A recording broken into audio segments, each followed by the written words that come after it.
Bubble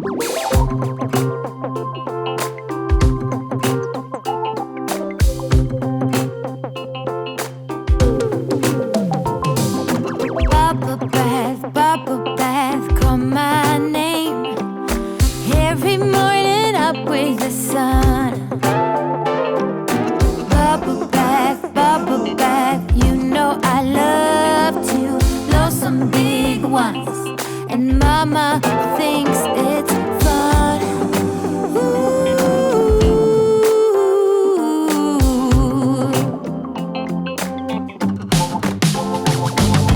Hands up, here comes Rubber Duck. Oh, did you know I named him twice? 1, 2, Milton, then Dylan or Hilton. Now up he goes, riding on my boat.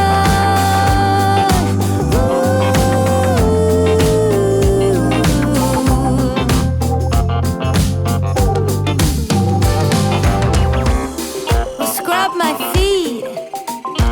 Ooh, ooh, ooh, ooh, ooh. Scrub my arms. Ooh, my ears and my nose and my face and my hands and my knees. Ooh, ooh, ooh, ooh, ooh.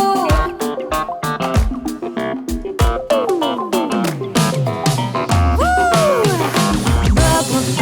Bubble bath, call my name. Every morning up with the sun.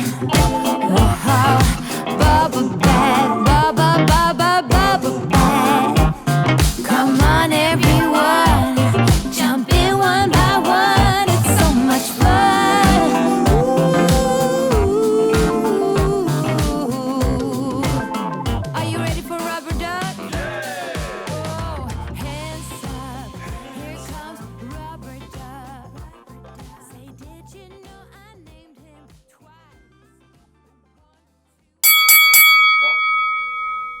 Bonsoir à tous et bienvenue dans Ketchup Mayo, votre rendez-vous sport tous les lundis à 18h30. Nous parlerons Formule 1, nous parlerons rugby, nous parlerons football, nous parlerons NBA.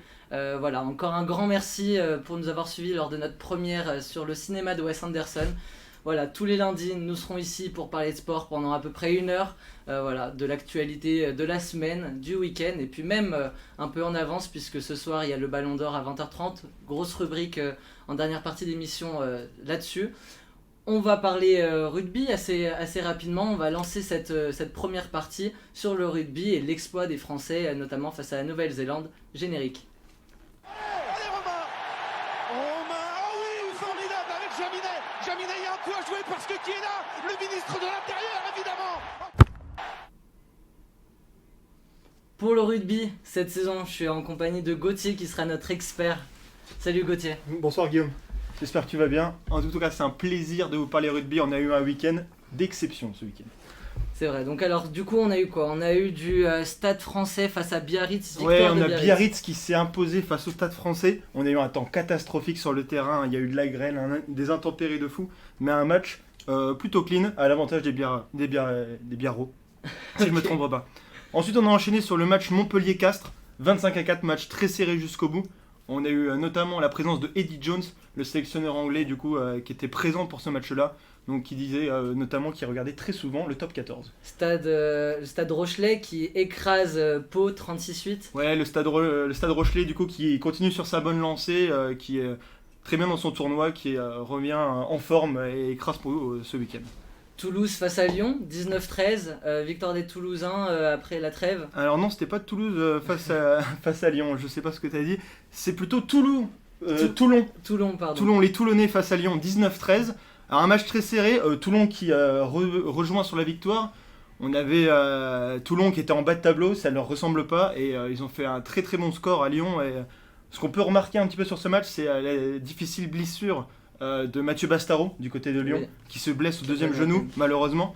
Et on peut aussi remarquer le retour de Baptiste Serin, sur le terrain, qui était blessé aussi depuis un certain temps. Toulouse, du coup, finalement, qui gagne face à Brive. Ouais, Toulouse qui gagne 18-11 face à Brive. Alors, ça a été un match très dur pour les Toulousains qui sont actuellement premiers du classement.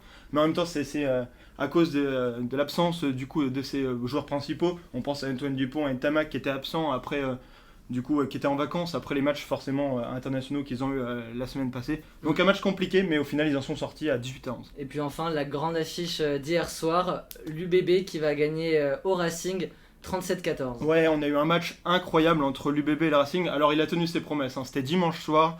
On a eu une première mi-temps avec le Racing du coup qui menait l'UBB. On ne reconnaissait pas l'UBB qui était vraiment mené en première mi-temps. Et ils sont revenus.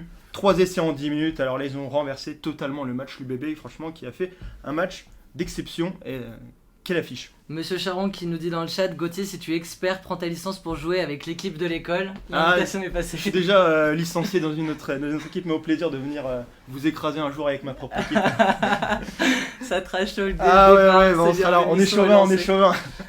Au classement, du coup, l'UBB qui reste au contact de Toulouse, 40 points pour Toulouse qui reste leader, l'UBB 38 points. Ouais, 2 points d'écart entre les deux équipes, ça va être un match très serré la semaine prochaine, surtout ne loupez pas ce match-là. Toulouse-UBB qui se joue à Bordeaux, ça va être un match d'exception, ne loupez surtout pas cette rencontre du top 14 le week-end prochain. On nous demande dans le chat, pensez-vous que Toulon va revenir jusqu'à la fin de saison? Alors Toulon, moi ce que j'en pense, c'est qu'ils sont en reconstruction, ils ont vraiment un début de saison difficile, mais ouais, franchement il y a des grands espoirs pour qu'ils remontent sur le Racing, sur top 3, ça risque d'être compliqué parce qu'il y a un solide top 3, mais je les vois bien remonter dans ce classement, il n'y a pas de souci. Après, c'est mon avis, hein, c'est mon point de vue, mais ouais, il y a des bons espoirs. Donc grosse rencontre la semaine prochaine entre Toulouse et Toulouse-UBB, soyez devant vos écrans, ça va péter, c'est sûr. On va revenir sur la grosse actualité rugby, franchement, c'était ce match France-Nouvelle-Zélande. Ouais, faut en parler, la tournée d'automne, hein. Ouais. Une tournée d'automne d'exception, surtout quand on est français. On a une tournée d'automne avec les Nouvelle-Zélandais qui ont perdu contre l'Irlande et qui ensuite a perdu contre la France. Mais alors, un match qui a défié toutes les espérances, hein. On a eu, c'est le premier match depuis 2016 que la Nouvelle-Zélande perd de 40 points. Première fois, la dernière fois que la France avait gagné de plus de 40 points Ouais, face à la c'est ça. Nouvelle-Zélande, c'était Ouais, en, la France, en hein, 2000. excusez-moi. Non, c'était en 2016, c'était la dernière défaite par 40 de 40 points. points, oui. La dernière fois que la France avait marqué 40 points au All Blacks, c'était en 2000. Ouais, Donc 2000, ça donne une idée de l'exploit des Français. Il y en a qui étaient peut-être pas nés sur le chat alors. Voilà, exactement, et même peut-être dans le plateau, on sait pas. Ouais. Depuis 2000 aussi, c'est la première fois aussi à la mi-temps que de l'histoire de la Nouvelle-Zélande Ouais. que 18 points d'écart, plus gros écart à la pause dans la défaveur des All Blacks. Des records du monde, il y en a eu. Des records du monde aussi, les All Blacks en ont fait un. Malheureusement, malgré leur défaite, 101 essais cette année en 2021 de la part des All Blacks. Enfin, record du monde, rien à dire, une équipe de fous qui a malgré tout perdu ces 2 derniers matchs, mais il fallait le souligner, 101 points quand même. Donc du coup sur cette tournée d'automne, on a victoire face à l'Argentine 29-20. On a ensuite à Bordeaux cette victoire face à la Géorgie 41-15 et puis cet exploit face à la Nouvelle-Zélande. Comment tu débriefes un peu cette tournée d'automne? Il y a vraiment des très bons points. Est-ce qu'il y a des joueurs à souligner un peu aussi? La tournée d'automne, on attendait beaucoup sur l'association entre Antoine Dupont, Ntamak et Jalibert. Donc malheureusement, ça n'a pas vraiment marché. On a vu que pour le match final, ça avait été mis... on avait plutôt parti sur une association entre seulement Antoine Dupont et Ntamak qui sont ensemble au club de Toulouse. Donc ça a très bien marché. Après, pourquoi pas ne le refaire plus tard? Ça avait bien marché... En Géorgie, en Argentine, ça avait collé, même si on a bien vu que c'était quand même plus efficace seulement ces deux-là contre la Nouvelle-Zélande. Ensuite, les grands gagnants de cette tournée d'automne, c'est quand même Melvin Jaminet, grâce à la blessure de Brice Dulin, donc, qui était absent, Brice Dulin. Mais du coup, Melvin Jaminet, c'est des stats de fou. Hein. On a 8 sur 8 au pied contre les All Blacks, c'est 20 points quand même ce week-end.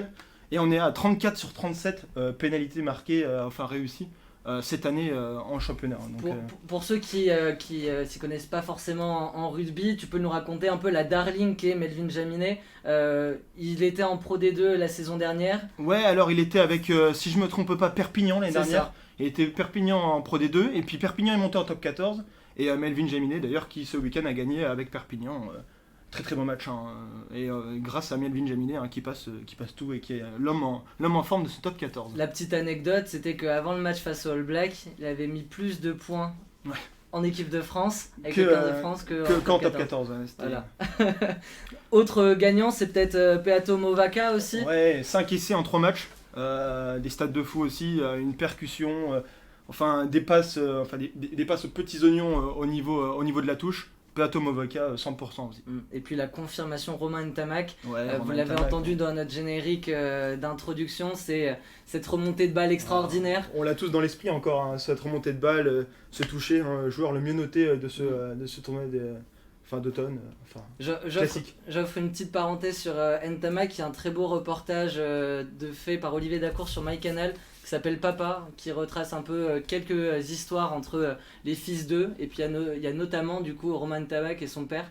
Voilà, donc c'est un film d'1h30, mais on voit du coup un peu l'histoire autour de Romain Ntamak et ce fils de international. Pardon. On va se concentrer un peu, on va même se projeter sur les prochains rendez-vous de l'équipe de France. Ce sera le tournoi destination. Ouais, tournoi destination qui va se dérouler début 2022. Ouais. Alors, je sais plus exactement, février-mars, il me semble. Alors, je n'ai plus les dates en tête, mais... Ouais, c'est ça, février. C'est ça. Alors, février. on aura un match d'ouverture de la France, du coup, alors ce sera pas un match d'ouverture, mais le premier match de la France sera France-Italie. Donc on va pouvoir se remettre en jambes contre une équipe de l'Italie, forcément qu'on sait un petit peu en dessous. Ensuite, un très très gros choc France-Irlande. Irlande qui avait gagné contre la Nouvelle-Zélande en puissance monstrueuse et la France avait un peu copié le style de jeu de l'Irlande pour justement battre la Nouvelle-Zélande. Donc gros match. Ensuite l'Écosse, Pays de Galles, et ensuite on a une affiche, mais alors pour finir ce tournoi à destination, sûrement le match qui va décider, je l'espère, du gagnant de ce tournoi à destination 2022, France-Angleterre.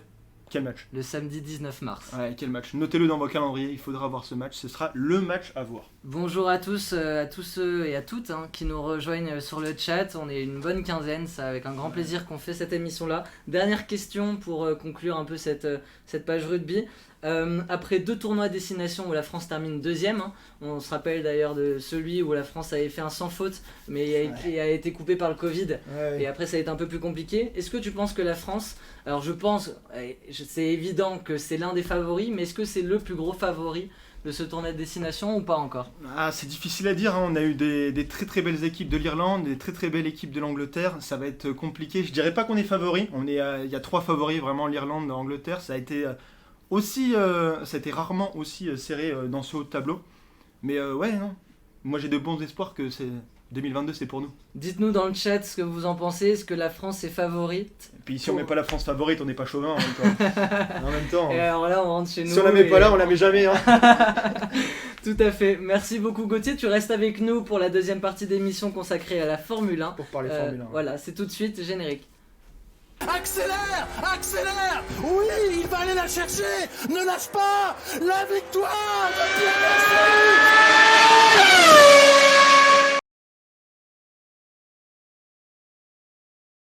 Gasly. D'émission avec Johan qui nous a rejoint. Salut Johan. Salut Guillaume, bonsoir à tous. Donc on va parler de Formule 1, on va tout de suite passer au récap du dernier GP pour nous mettre un peu dans le bain. C'était au Qatar. Oui, donc le dernier GP donc au Qatar, c'était pas ce week-end, le week-end d'avant. C'est ça. Donc on va revenir sur le podium, donc aux 2 premières places, les habitués, Hamilton et Verstappen, en première et 2e place. Et la surprise du Grand Prix, Alonso à la 3e place. Donc son premier podium depuis le GP d'Hongrie en 2014. Et c'est un nouveau record, 105 courses entre 2 podiums pour un même pilote. Ouais. Et donc entre sa victoire en 3e, son podium en 3e place et son comparse Esteban Ocon le français qui fait 5e, ouais. Ils ont pris l'avance au championnat constructeur face à AlphaTauri avec 137 points en tant que constructeur. Donc très gros week-end pour Alpine au Qatar. Et donc on va revenir au cœur de cette fin de saison avec Hamilton et Verstappen. Donc il y a maintenant 8 points d'écart entre les 2 pilotes à l'avantage de Verstappen. Et on a une chance de voir un gagnant dès le Grand Prix du week-end prochain à Jeddah en Arabie Saoudite, mais que à certaines conditions. Donc, il y en a 3, il y a 3 scénarios possibles. Il y a 3 scénarios possibles et les 3 sont pour Verstappen, étant donné qu'il a 8 points d'avance.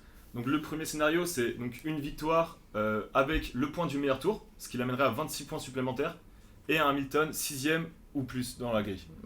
Donc pour le deuxième scénario, donc encore une victoire mais sans le point du meilleur tour, et cette fois-ci Hamilton 7ème ou plus dans la grille. Et donc le dernier scénario, ce serait que Verstappen soit deuxième, absolument avec le point du meilleur tour. Ouais. Et que Hamilton soit hors des points, donc 10e ou plus. Mais un Hamilton à la 5e place, enfin plus de la 5e place, c'est arrivé que 2 fois dans cette saison. Ouais.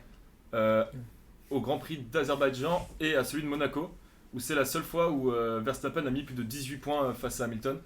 Donc c'est pas encore une chose faite. Solide. Ouais, c'est solide. Hamilton qui a repris des points là ces 2 derniers, alors qu'il a été un peu toute la saison en difficulté. Là, au Brésil et au Qatar, il sort unanimement premier de ces deux grands prix. Alors, c'est coïncidé avec du coup ce 5e moteur utilisé par Mercedes qui leur a valu une petite pénalité. Hein. On voit quand on voit les répercussions que ça a sur la puissance de la voiture Mercedes. La question, elle est toute faite, mais j'aimerais avoir ton analyse dessus. C'est une pénalité qui en vaut forcément la chandelle, et comment tu interprètes ça? Est-ce que c'est loyal? Si on voit le résultat, donc le moteur a été changé au Grand Prix du Brésil, donc sur la W12, donc la voiture de Hamilton.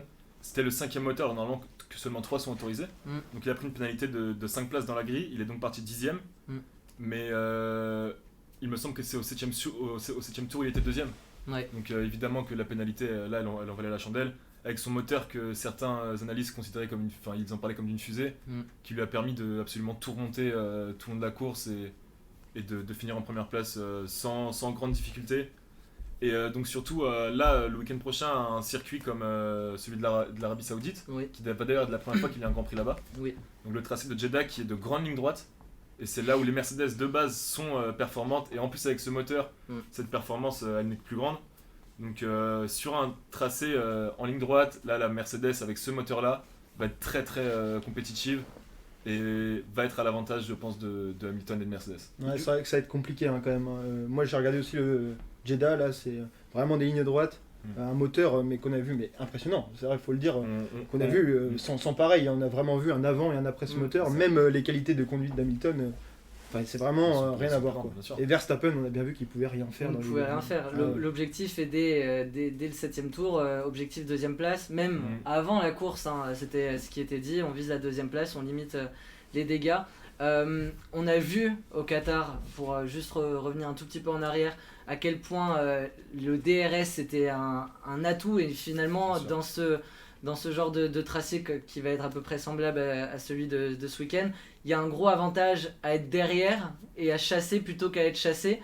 On espère pour la beauté de la course qu'un Verstappen commence peut-être 2e pour essayer de poursuivre Hamilton et de profiter du DRS dans les premiers tours. Comment vous voyez? On va peut-être juste expliquer le DRS vite fait pour ceux qui ne regardent pas forcément la Formule 1. Je sais qu'il y en a sûrement qui viennent pour le rugby ou pour le foot. Le DRS, c'est un petit outil qui est utilisé par les monoplaces, en fait, les Formule 1. Donc en fait c'est un petit système qui est sur l'aileron arrière, en fait, qui permet d'avoir un meilleur aérodynamisme en fait quand on active ce DRS.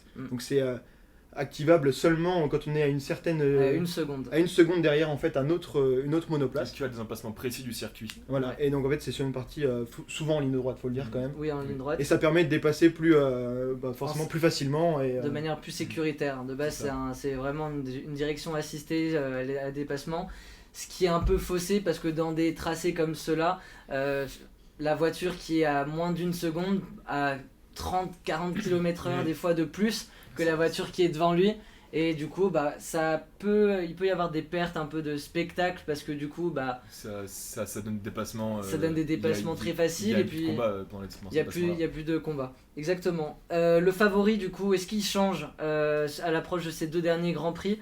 Lewis Hamilton, malgré ses 8 points de retard, va-t-il aller chercher on peut clairement dire que en tout cas avant le GP du Brésil, le favori était clairement Verstappen. Parce qu'on rappelle qu'avant le Grand Prix du Brésil, sur les 10 Grands Prix précédents, il y avait eu 6 victoires pour Verstappen et seulement 2 pour Hamilton. Donc Hamilton avait beaucoup plus de mal à ce moment-là, il y avait un Verstappen en très très grande forme. Mais depuis le Brésil, il y a eu donc le Brésil et le Qatar où Hamilton a été premier pour les 2 GP. Et là il est en très grande forme, on l'a vu avec un très gros moteur au Brésil, on revoit ce même moteur ce week-end au Qatar, en Arabie Saoudite pardon. Ouais. Donc même s'il a eu 8 points derrière, Hamilton a tendance à ressortir comme le gros concurrent et avec un léger avantage actuel. Est-ce que Pérez et Bottas peuvent venir jouer les troubles faits? Alors, il va y avoir peut-être du contact entre Hamilton et Verstappen, parce que voilà, les deux, il y a un énorme enjeu hein, pour Verstappen, ce serait son premier titre. On l'a vu d'ailleurs à Monza, ce genre de contact. Voilà, ça peut être très très dangereux aussi. Ça peut être très dangereux. Est-ce que peut-être pour limiter des pénalités, si les deux viendraient à trop se pousser, est-ce que le rôle des seconds pilotes, Pérez côté Red Bull et Bottas côté Mercedes, peuvent venir un peu jouer les troubles faits et venir un peu semer la pagaille, notamment au premier virage? Est-ce que tu penses que c'est des stratégies qui peuvent être... Alors elles sont déloyales, hein, mais peut-être qu'on va demander à Pérez d'aller tasser un Hamilton ou d'aller venir un peu dans la course et ralentir le freinage jusqu'au dernier moment pour provoquer peut-être... Déjà, ce qui va jouer, ça va être la grille de départ. Bien sûr. C'est ce qui va tout définir si Pérez et Bottas vont pouvoir dire quelque chose. S'ils sont pas devant, ils pourront rien faire contre Hamilton. Mais sans parler de contact physique directement, parce que justement c'est pas autorisé, et c'est même très dangereux pour les pilotes et pour les écuries en termes de prix, vu le prix des monoplaces. Mais c'est évident que le mot d'ordre pour ces deux pilotes-là, ça va être de défendre le premier pilote. Ouais. C'est sûr que Pérez, sa mission, avant on lui dira, tu vas devoir défendre Verstappen contre Hamilton, et pareil pour Bottas. Ça c'est une évidence, et on l'a vu d'ailleurs par exemple au Grand Prix du Brésil, où Pérez a juste servi à faire tampon Bien sûr. entre Hamilton et Verstappen, ce qu'il a d'ailleurs pas réussi à faire. On l'a vu en ligne droite avec le DRS justement. Il s'est fait bouffer. Complètement par Hamilton. Et Bottas aussi, sauf que Bottas, en ce moment, on peut se poser la question parce qu'il quitte Mercedes l'année prochaine. Ouais. Est-ce qu'il a autant de combativité que Pérez dans ce cas-là? C'est peut-être la dernière fois qu'il va rouler avec une bonne voiture aussi, puisqu'il va signer chez Alfa Romeo. C'est possible aussi. Peut-être qu'il veut aussi profiter de ces deux derniers pour se faire plaisir. C'est ça aussi. Plus que faire plaisir à Lewis. Et on l'a vu au Brésil, où il est parti en pole position avec Verstappen en 2 et Hamilton en 3, si je dis pas de bêtises. Et là où il aurait dû protéger la place face à Verstappen, il s'est fait complètement effacer à la première accélération sans une tentative de défense. Donc on peut se demander si c'est une erreur de conduite, si c'est Verstappen qui est trop fort, ou s'il n'y a pas eu beaucoup de combativité de la part de Bottas et il s'est dit bon, je pars de Mercedes, je vais pas m'embêter à trop défendre là-bas. Voilà, donc oui, ils vont avoir, c'est sûr, un rôle de tampon et de gêneur entre Hamilton et Verstappen.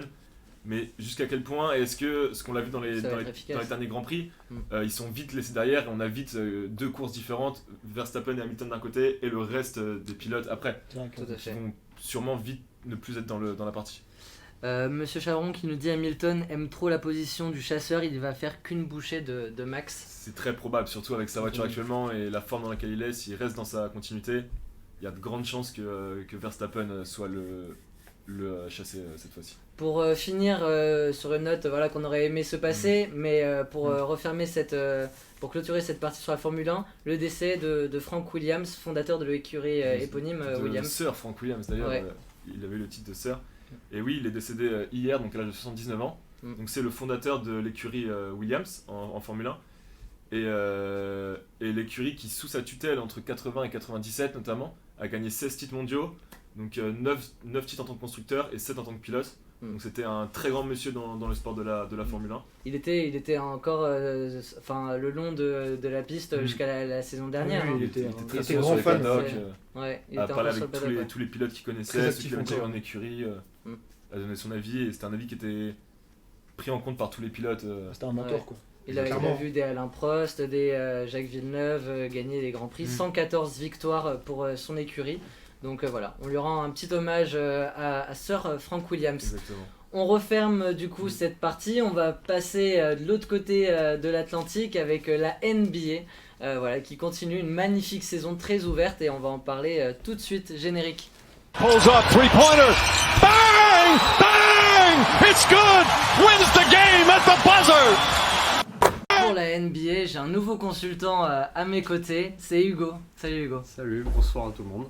Donc on va parler NBA, donc NBA contrairement aux autres sports c'est tous les jours finalement tout au long de la semaine, donc une actu qu'il faut vraiment disséquer pour venir ensuite la synthétiser. Dans les grosses rencontres récentes, on a la victoire des Suns face à un Brooklyn avec un KD en énorme forme, 39 points, 9 rebonds, 7 passes D. Les Suns qui, on va en parler juste après, qui continuent sur 16 victoires consécutives, ils sont pas loin du record historique de la franchise. New York qui va gagner le match face à Atlanta 99-90. Alors pour la petite histoire, c'est une énorme rivalité qui s'est construite dans l'histoire, mais qui a vraiment durci la saison dernière avec les playoffs et un Trae Young qui avait été exceptionnel au Madison Square Garden. Surtout, on n'oublie pas que du coup, les Knicks ils brisent la streak d'invincibilité des Hawks de 7 victoires à la suite. 7 victoires après avoir enchaîné 6 défaites. C'est ça. C'était 7 victoires pour les Hawks. Coup d'arrêt pour Trae Young, Clint Capella et toute l'équipe d'Atlanta. Mais on en reparlera aussi parce qu'il a quand même brillé cette semaine, Trae Young. Et puis un autre match, un gros match finalement entre Miami et Chicago. 107-104, victoire de Miami aussi. Avec deux belles défenses, deux belles équipes cette année. Chicago, on les attendait pas à ce niveau-là. Et puis la dernière rencontre qui n'était pas forcément la plus belle, celle d'hier soir entre les Clippers et Golden State. Victoire de Golden State, mais dans un match sans surprise par contre. Sans surprise. En ce moment, Golden State il roule sur toute la conférence, que ce soit Est ou Ouest. Personne n'arrive à les arrêter, que ce soit l'attaque, même en défense, ils suffoquent toutes les équipes. Donc c'est à se demander qui c'est qui arrivera à les arrêter. Sans Klay Thompson.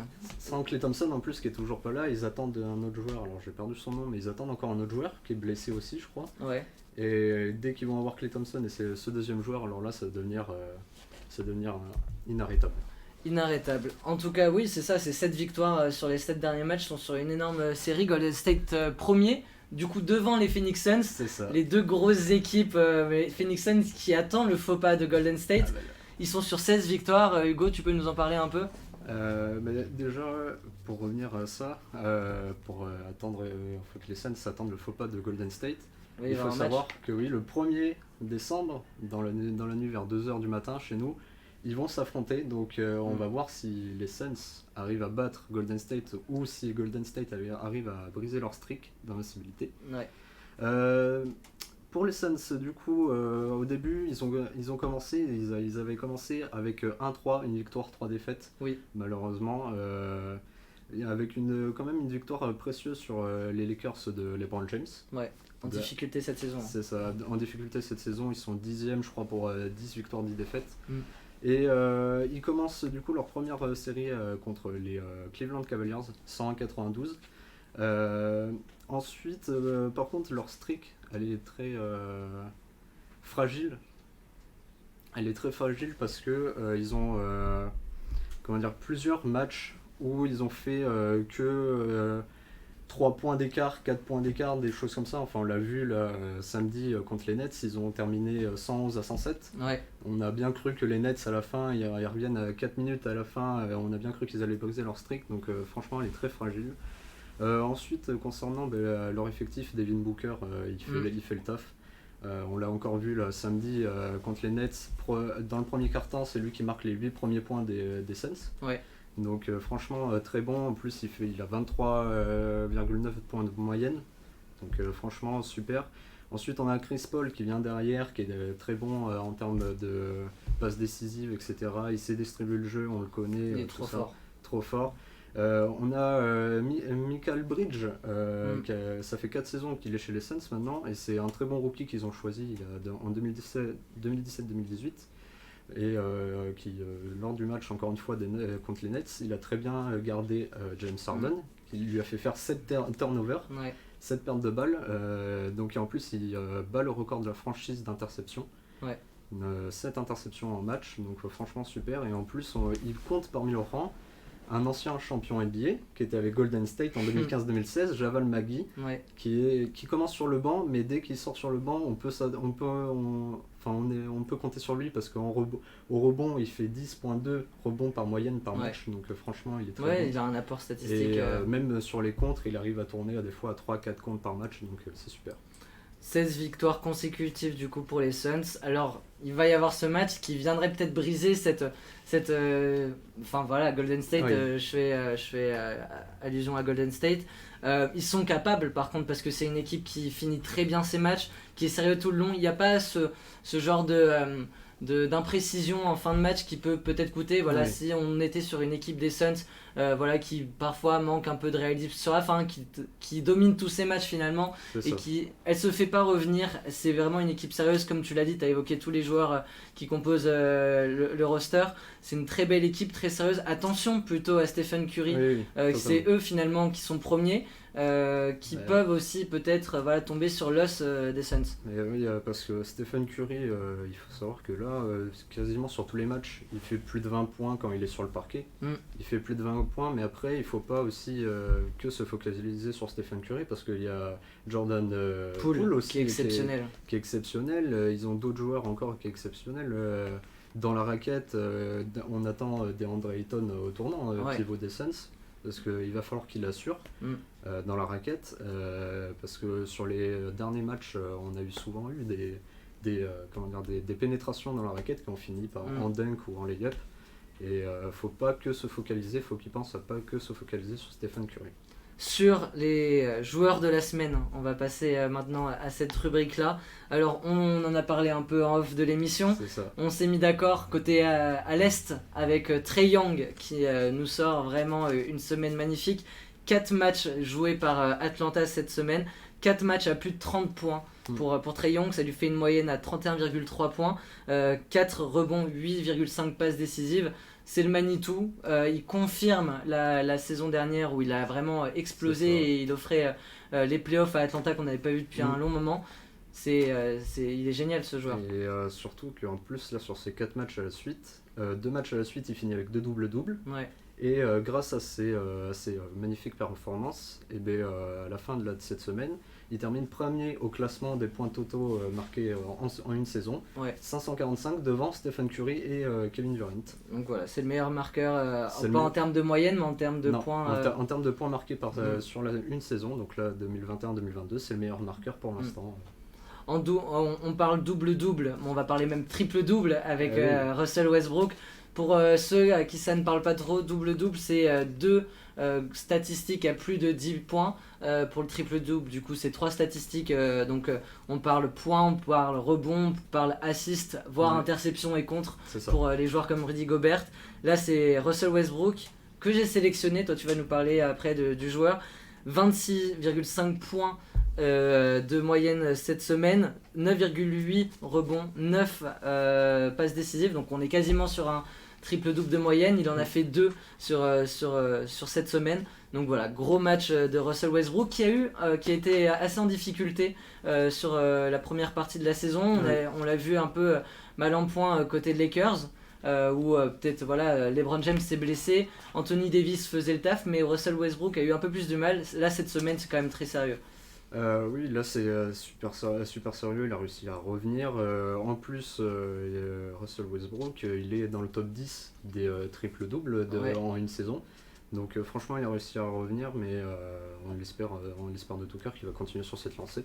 Et peut-être encore une fois battre les records de triple-double qu'il a déjà instauré sur la saison dernière à OKC, donc à Oakland, etc. Voilà, machine à record, Russell Westbrook. Et puis toi, du coup, tu voulais mettre en avant côté Ouest Devin Booker, dont tu as déjà bien parlé, mais vas-y, tu peux nous en dire un peu plus. Justement, oui, Devin Booker, parce que Devin Booker, déjà sur ces 4 matchs qu'ils ont fait cette semaine, les Suns, il termine avec 3 matchs à la suite à plus de 30 points, excusez-moi. À plus de 30 points, il se retrouve lui aussi dans le top 10 des nombres de points marqués en une saison. Il est 10e justement. Et franchement, il est sur ses stats, il est très bon. Il fait 41 au pourcentage aux 3 points, 48,1 pourcentage aux 2 points. Il termine avec 4,7 assists cette semaine, 5,1 rebonds. Donc franchement, c'est un homme à tout faire. Et derrière la ligne de 3 points, si on le garde pas, c'est un sniper. Il détruit les défenses. Lui, faut pas le laisser tirer parce que quasiment tout le temps, il va les mettre. Enfin là, j'ai des stats. Par exemple, contre les Nets, il termine avec 6 tirs réussis sur 8 aux 3 points. Ouais. Contre les Knicks, il termine avec 4 sur 9. Contre Cleveland, il finit avec 2 sur 3. Et contre les Spurs, il finit avec 4 sur 7. Donc franchement... En plus, il est capable de prendre feu. C'est le record historique de la franchise où en 2017, il met 70 points en un match. C'est ça. Donc, il est capable de tout. Et, surtout, enfin, il joue avec un niveau qu'on attend franchement d'un leader d'équipe parce que ça reste le leader des Suns. Il a quasiment, je crois que il a fait toutes ces années aux Suns depuis qu'il a été drafté là-bas. Donc, c'est vraiment un leader et c'est ce qu'on attend. Donc, je pense qu'en plus, s'il continue comme ça, il pourrait pressentir à être MVP aux côtés de Stephen Curry, KD, etc.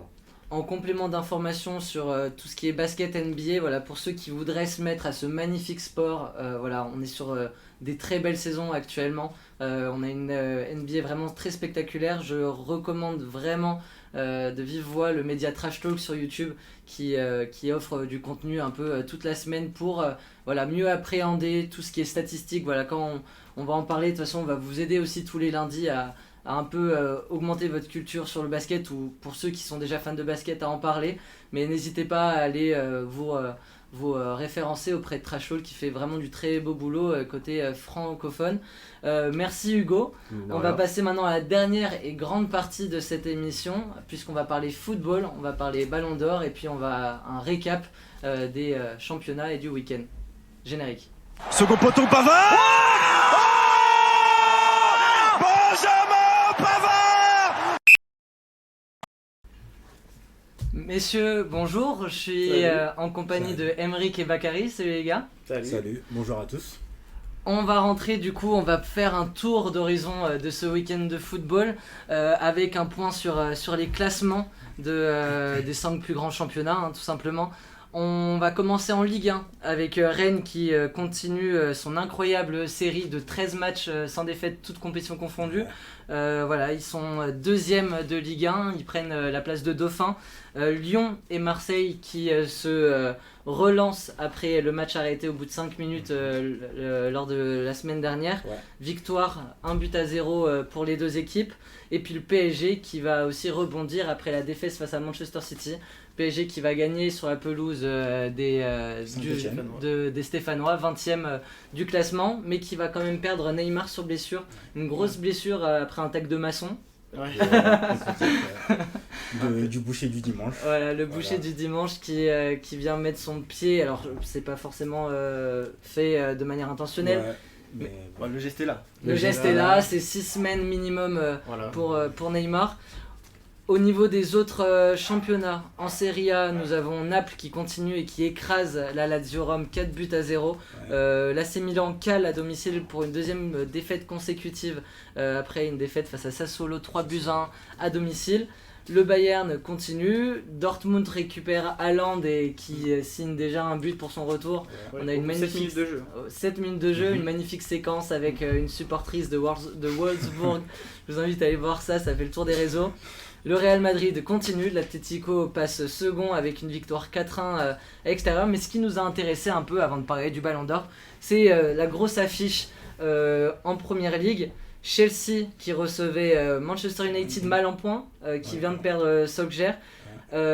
Avant le match, on a un Manchester United qui est 19e, l'avant-dernière meilleure équipe du championnat avec 4 points sur les 21 possibles. Dans la dynamique, c'est pas forcément ça. Et là, on a un match où Chelsea est vraiment fait son match. 24 tirs pour Chelsea, un partout. Bakary, comment s'est passée la rencontre? Est-ce que c'est un bon coup pour Manchester United? Au vu des performances de Chelsea, actuellement, qui est la meilleure attaque et la meilleure défense de Première Ligue, je pense que Manchester United, qui est une équipe qui continue à se chercher, qui a du mal en ce moment, je pense que Chelsea et Manchester United sont laissés sur de bons termes malgré une bonne domination de Chelsea qui méritait sûrement la victoire au vu des stats. 21 tirs dans le match, 6 cadrés, et ils prennent un but sur une erreur défensive, tout à fait évitable. Surtout qu'ils ont encaissé que 6 buts cette saison, et dont 2 pénaltys, ce qui fait que... et un contre son camp d'ailleurs, donc ce qui fait que Chelsea aurait pu mieux faire, et Manchester United, c'est une équipe, comme je l'ai dit tout à l'heure, qui se cherche. Et pour moi, le nul était un bon coup pour Manchester United. Ouais. Après, Parce que pour Chelsea, ça les arrange pas. Le podium, il est quand même assez serré en première ligue actuellement. c'est La ça. Liverpool, Manchester City qui les colle vraiment Ouais. fort. à 1 point et à 2 points. Ouais, c'est ça. Ouais. Donc franchement, choper un nul là, c'est pas forcément la meilleure chose pour Chelsea. On va se le dire, surtout que le but, franchement, c'est une passe dans les pieds. C'était évitable. Ouais. Et c'est sûr que franchement, vu ce qu'ils alignent comme 11, ils pouvaient peut-être. Et la petite anecdote également, Manchester United qui reste à 8 matchs consécutifs en première ligue contre Chelsea sans avoir perdu contre Chelsea. Donc Ouais. c'est une série noire pour Chelsea, on va dire ça comme ça. On a Lukaku qui était absent depuis le 16 octobre sur une grosse blessure alors qu'il avait fait une saison pleine l'année dernière face à l'Inter. Il arrive, il commence très bien sa saison, il se blesse rapidement, il revient ce soir aux alentours de la 80e minute, il revient sur la pelouse. C'est aussi, il n'y a pas alerte rouge côté Chelsea quand on voit qu'il est capable de mettre 24 tirs dans un match sans Lukaku. Alors il y a Werner qui essaye de faire du mieux qu'il peut, mais ça reste quand même un prétendant sérieux au titre Chelsea cette saison, Bakary. Franchement, pour moi, cette année, Chelsea, l'année dernière, ils étaient en train de continuer à se découvrir et là, j'ai l'impression qu'ils se sont vraiment bien découverts. Là, Chelsea, cette année, pour moi, c'est un prétendant à la Ligue des Champions, un grand favori et à la Première Ligue. Mais néanmoins, pour moi, Liverpool, ils sont très en forme en ce moment. Et je pense que entre Manchester City, Liverpool et Chelsea, ça va être très tendu. Les trois, je ne donnerai pas mon avis, mais je sais que ça va être super compliqué. C'est une bonne bataille en vrai. C'est une très bonne bataille. Les trois premiers, ils se cherchent et ils vont essayer d'avoir le titre. Les trois, c'est sûr qu'à un point de différence à chaque fois sur le classement, ça se voit. Ils font tous des bons matchs à chaque fois, généralement. Liverpool qui explose son monde 4-0 face à Southampton. C'est des matchs franchement qui explosent. C'est quelque chose qui est intéressant à regarder. Ouais. Contrairement au match justement qu'on a eu juste avant Chelsea et Manchester, il n'était pas hyper intéressant honnêtement. Mais là franchement, oui, ils proposent des beaux matchs, c'est propre. Ouais. C'est propre, c'est du beau foot quoi. Excès de confiance pour les Blues, nous dit Michou Mifleur, un très beau pseudo d'ailleurs. Bakary est trop lucide, bon travail. Voilà, tu as aussi ton fan club Bakary.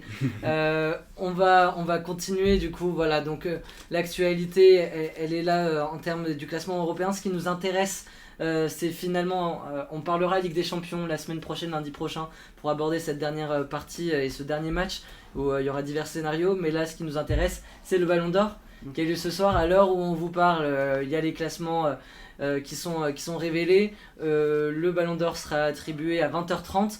Nous avons 3 finalistes qui se dégagent, somme toute vraisemblance: Benzema, Lewandowski et Lionel Messi.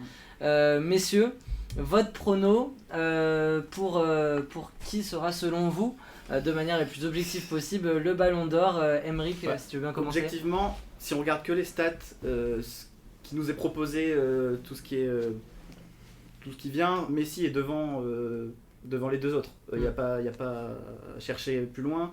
Messi est devant. Après, honnêtement, puis Paris, si on prend ça là, juste pour parler, il n'a pas proposé grand chose, mis à part des passes décisives actuellement. Malgré tout, contre Saint-Etienne, justement, il a été auteur de 3 passes décisives, si je dis pas de bêtises. C'est quand même assez incroyable. Mais c'est pas ce qu'on attend d'un Messi dans un gros club, surtout qu'il y a beaucoup de stars au PSG. Ouais. Donc voilà, mais en tout cas, niveau statistique et à Barcelone, il a proposé du beau jeu, et par rapport aux deux autres, je pense qu'il a tendance à gagner, quoi. Au niveau des statistiques, les stats du 1er janvier au 24 octobre, date à laquelle ont été attribués les votes. Messi, 49 matchs, 40 buts, 16 passes décisives. On est sur un ratio qui incroyable. est au-delà de décisif plus d'une fois par match. Lewandowski n'est pas en reste avec en 45 matchs 54 buts, 8 passes décisives. Il a battu le record du nombre de buts inscrits sur une saison de Bundesliga qui était détenu par Gerd Müller. Quand même, ça vous place un peu le record. Meilleur soulier d'or européen aussi, Lewandowski.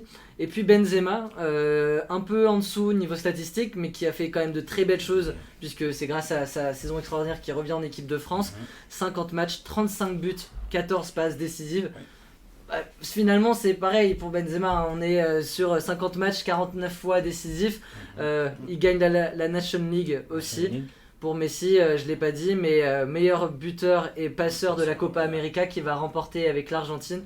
Donc c'est assez ouvert. contrairement aux dernières saisons des Ballons d'Or, je pense notamment aux 2 dernières, là c'est un peu plus ouvert que d'habitude, avec un Messi, Lewandowski, l'un comme l'autre le mérite amplement. Quel est toi ton favori, Bakary ? Comme vous l'avez dit tout justement, Messi, les stats parlent d'elles-mêmes. Messi, il a été meilleur buteur de la Copa, meilleur passeur. Il a fini meilleur buteur de la Liga, il me semble. Oui, c'est ça, tout à fait. Il a gagné la Copa, il a fini meilleur joueur de la Copa, il me semble aussi. Oui. Et ça fait quand même beaucoup. Après, j'ai entendu dire que si certains disent que Messi a le Ballon d'Or, c'est peut-être une polémique, mais moi je trouve pas, parce que finalement Messi, on l'a eu toujours à un haut niveau et il a toujours battu des records.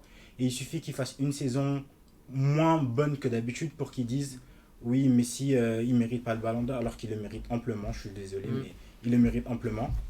Et que cette année, avec le PSG, il a encore du mal à se trouver, il essaie de se chercher un peu. Mais moi, je pense que Messi et ses capacités, je pense qu'il fera quand même du bien au PSG dans un avenir certain. Faut trouver le bon coach au Voilà, PSG. C'est un autre débat. Voilà, c'est vraiment compliqué. On en parlera peut-être plus tard. Voilà. On en parlera peut-être dans les prochaines semaines, parce qu'on sera du coup, comme je l'ai dit, rendez-vous tous les lundis pour Catch Up Maillot. Une autre stat pour Messi, c'est qu'en 49 matchs cette saison, il a été élu 34 fois homme du match. Ça vous place la régularité au plus haut niveau pour Lionel Messi quand même, quand sur une cinquantaine de matchs, 30 fois t'es le meilleur joueur sur le terrain. C'est ça. Et puis même avec ce poste à deux, et puis avec un Barça en grande difficulté, et ce poste de faux numéro 9, il arrive à être meilleur buteur alors qu'il y en a des buteurs en Liga. Ouais. Donc vous êtes plus Messi, moi je veux quand même un Lewandowski. Ouais, ça changerait aussi. Ça changerait, et je suis sachant d'accord. qu'il Ouais, le tout d'accord mérite, avec toi. il le mérite pour la saison dernière où le Ballon d'Or n'a pas été attribué du tout. D'accord. Et c'était vraiment Lewandowski qui sortait du lot sur la saison 2020, celle qui avait été entachée par le Covid. Mais pour moi, ça fait vraiment 2 saisons qu'il est le meilleur numéro 9. Ouais. Alors, le Ballon d'Or n'est pas que un trophée de buteur. Ouais. D'ailleurs, C'est je me un fais ma titre propre... collectif également. Voilà, mais il y a un nouveau trophée qui va être attribué ce soir, c'est le titre de meilleur buteur. Donc peut-être que Ouais, il va sûrement l'avoir. Lewandowski l'aura Ouais, sûrement. Ce sera la consolante, je pense. Ouais, c'est ça. le lot de consolation pour Lewandowski. Moi, j'aimerais vraiment qu'il le remporte. Pas parce que Messi le mérite comme les stats l'indiquent, mais parce que Lewandowski, vraiment, il mérite d'avoir ce trophée-là dans sa carrière. D'un côté, tu as raison. Voilà. Moi, je suis d'accord avec toi de ce point de vue-là. Et puis, alors, on juge sur une seule saison, mais vraiment l'année dernière, ce qu'il avait fait, et le fait que France Football décide de pas attribuer de Ballon d'Or alors que c'était clairement pour Lewandowski, c'était assez moche, je trouve. Mais donc voilà. Votre surprise, messieurs, sur l'année, vu qu'on parle un peu, on est sur une fin de saison, sur l'année civile un peu, quelle est votre surprise, le joueur qui vous a épaté cette saison? Un ou plusieurs, mais si vous devez m'en citer un, Emeric. En général, voilà, j'aime bien les jeunes joueurs, etc., qui proposent quelque chose. Haaland à Dortmund a été vraiment quelque chose. Ça a rénové Dortmund. Ça lui aura permis de marquer des buts, etc. Malgré tout, la blessure qui a été là dernièrement, ça a peut-être un peu entaché tout. Mais là, par exemple, il revient, il marque un but en 7 minutes. Franchement, c'est pas mal. Non, mais franchement, un bon joueur, un bon buteur, je pense qu'il a du potentiel, sachant qu'apparemment ça parle pour le prochain mercato. Il va peut-être rentrer dans un gros club là prochainement. Peut-être le Real Madrid qui pourrait se positionner dessus. Donc franchement, je pense que ça peut être un bon potentiel. Et en reparlant de jeunes, évidemment Mbappé, donc il propose toujours quelque chose de propre avec l'équipe de France, avec le PSG, etc. Donc je pense qu'il y a aussi du potentiel pour plus tard, peut-être pas actuellement, mais pour plus tard ça pourrait être des bons potentiels pour un Ballon d'Or futur. Ta surprise de l'année, toi Bakary, on a eu la belle épopée de Chelsea et de l'Italie finalement. Alors ça va vers un Jorginho. Ouais, Jorginho, moi, exactement.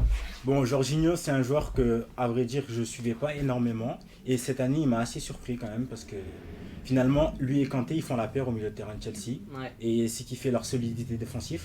Et moi, je trouve ça très agréable de voir jouer Chelsea actuellement parce que ces deux milieux de terrain, en fait, c'est le poumon de Chelsea en fait. Et qui fait qu'il gagne un duel sur 2 à peu près. Il récupère énormément de ballons finalement avec Kanté. Et je trouve que son jeu au pied, son jeu de passe, en fait c'est un joueur de l'ombre. Ouais. Mais il est efficace, mais on ne le voit pas trop, mais il est très efficace. Et moi je trouve que Jorginho c'est une super surprise cette année. Et j'ai pensé également aussi à Edouard Mendy qui ne finira pas dans les nominé du Ballon d'Or. Ouais, Surprise dans les deux sens, oui, du coup. complètement. Bon, je trouve ça désolant pour lui parce que il a un recordman en Ligue des Champions. C'est un recordman en Ligue des Champions De clean sheet, de hein. clean sheet, Ouais. avec un taux de clean sheet de 55%. Mm. Je trouve C'est qu'il n'y a énorme. aucun gardien qui a fait mieux dans l'histoire de la Ligue des Champions. Mm. Et bon, il gagne la Ligue des Champions avec Chelsea. Et bon, le fait qu'il ne soit pas dans les 39 minutes du Ballon d'Or et qu'il n'y ait qu'un seul gardien qui est Donnarumma, Mm. je trouve que c'est un petit peu un poste qui est délaissé finalement. Et je trouve ça néanmoins assez dramatique pour les gardiens de but et pour Edouard Mendy qui revient de très loin d'ailleurs. Ouais, après, peut-être Donnarumma avec l'Euro, ça a peut-être joué à quelque chose. Ouais, Mais aussi. moi, c'est ma révélation. Alors, je le suis depuis très longtemps, Ouais. étant un grand fan de l'AC Milan. Mais il a vraiment. Enfin, il y a une éclosion de Donnarumma sur la scène internationale avec cet Euro où il est exceptionnel, hein, Mhm. des parades sur des pénaltys décisifs. L'Italie très solide défensivement grâce à Donnarumma. Il file au PSG, donc pareil, un engouement médiatique. On découvre ce joueur qui est très jeune, hein, qui a déjà plus de 250 matchs en championnat italien alors qu'il a 21 ans, 22 ans maintenant, Gianluigi Donnarumma. Mais voilà, pour moi c'est de la révélation. Il est dans la liste des 30 nominés, pas à l'instar d'un Mendy qui pourtant avait toutes les raisons d'y aller. Une petite anecdote là-dessus avant de passer à une autre rubrique, mais puisqu'on parle de gardien, savez-vous messieurs, le gardien qui a le meilleur ratio de clean sheet dans sa carrière? Benoît Costil. Non, ce sera pas Benoît Costil. Petr Cech, Petr Cech. Ah ouais. avec plus de 50% de clean sheet en carrière. Ok. Un record magnifique, complètement fou. Ouais. C'est pas un des gardiens les plus... alors c'est un gardien légendaire, hein, Emblématique quand même. c'est emblématique quand même de la Ouais, génération 2000-2010, mais c'est pas non plus le gardien qui est dans toutes les conversations du meilleur gardien du monde, et Ouais. pourtant il a cette statistique exceptionnelle. Il va y avoir deux nouvelles distinctions, on en a parlé, l'une qui va être forcément et sûrement attribuée à Lewandowski. Ouais. Il y a également celui du meilleur club de la saison, d'un point de vue statistique, d'un point de vue, alors pas du tout historique, hein, pour le coup. Il y a plusieurs peut-être prétendants, il y a forcément le gagnant de la Ligue des Champions, Chelsea, mais finalement Chelsea ne gagne pas la Première Ligue, donc voilà, il y a peut-être